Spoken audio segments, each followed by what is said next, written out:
test 1, unit 0, continuing. We are on page 3 of 4. All right, number 24. Write the ratio as a fraction. So the first item goes on top, and the next one goes underneath.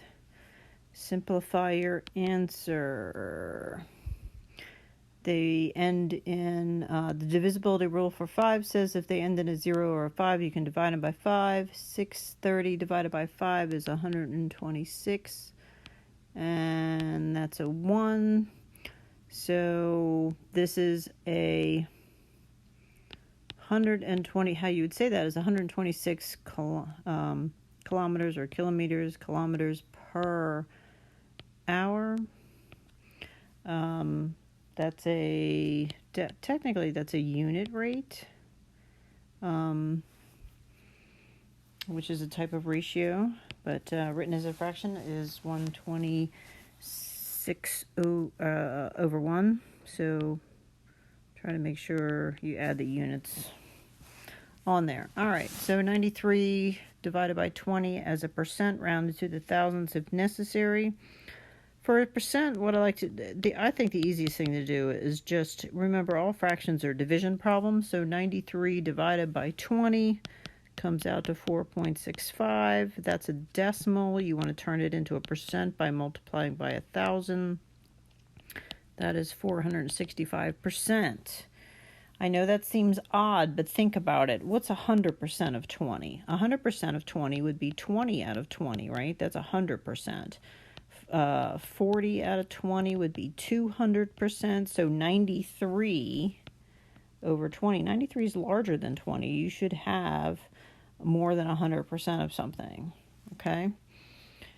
26, survey of adults, say 59% of the parents say that their teens are addicted to using their cell phones. Write this percent as a ratio.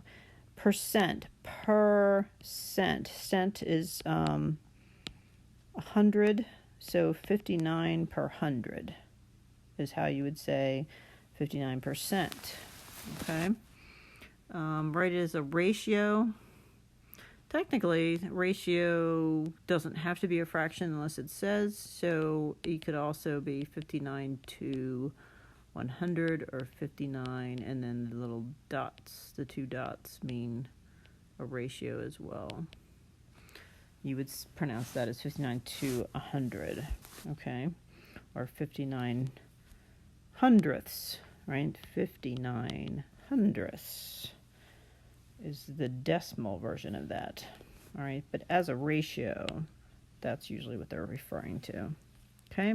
27, 1 serving of oatmeal has 8 grams of fiber,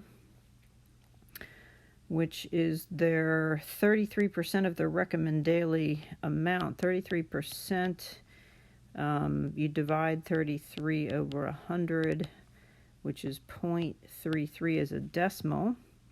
What is the total recommended amount? So something is the total, and you would multiply it by the 33% or 0.33 to get your 8 grams. Okay, and how you'd solve for that is you want to take and divide your 8 by your 0.33. Put that in your calculator. 8 divided by 0.33 gives you 24, and then 24, 24, 24. So it's 24 repeating. And it says round to the nearest gram. So that would be the whole gram. So that would be 24 grams. So that makes sense. 24. If you were asked to find 30% of it or 33% of it, you'd multiply it by 33. 24 times 0.33 is 7.92, so that's really close to 8, so that's where the rounding problem comes in, so that makes that quite reasonable, okay, for grams. All right, let's see, they ran 5.4 kilometers, and this is a conversion of kilometers to meters. All right, kilometers to meters, kilometers to meters, same thing. This is how I can do conversions. I put the given over 1, and then I multiply it by the conversion. Now think about this. I don't want kilometers anymore, so I'm going to put that unit down here, and I want meters. Okay, so that means this is going to cross out, and whatever I end up with this is going to be meters. So I look at my conversion and see that the 1,000 is next to the meters and the 1 is next to the kilometers.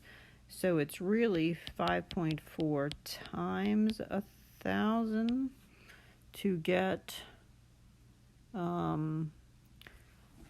just 5.4 times, times 1,000. I just want to be super clear, is going to be 5400 meters. Okay, so probably this part is, as long as you're multiplying 0.454 by 1,000 to get your answer, that's good enough. I don't know that you necessarily have to show it this way, but you definitely need to say 5.4 times 1,000 makes 5,400, okay, or 5,400. All right, each American throws out an average of this much garbage per year. Convert this into kilograms. Okay, so given this many pounds, that's the abbreviation for pound, and we want to change pound to kilograms. And let's see, that would make the pounds go away, so I'd be getting kilograms. And this, according to this conversion right here, the 1 goes next to the kilograms and the 2.21. So yes, I'm dividing. So 2.21. You definitely need to show that you're dividing that number by that number, and it should come out to 750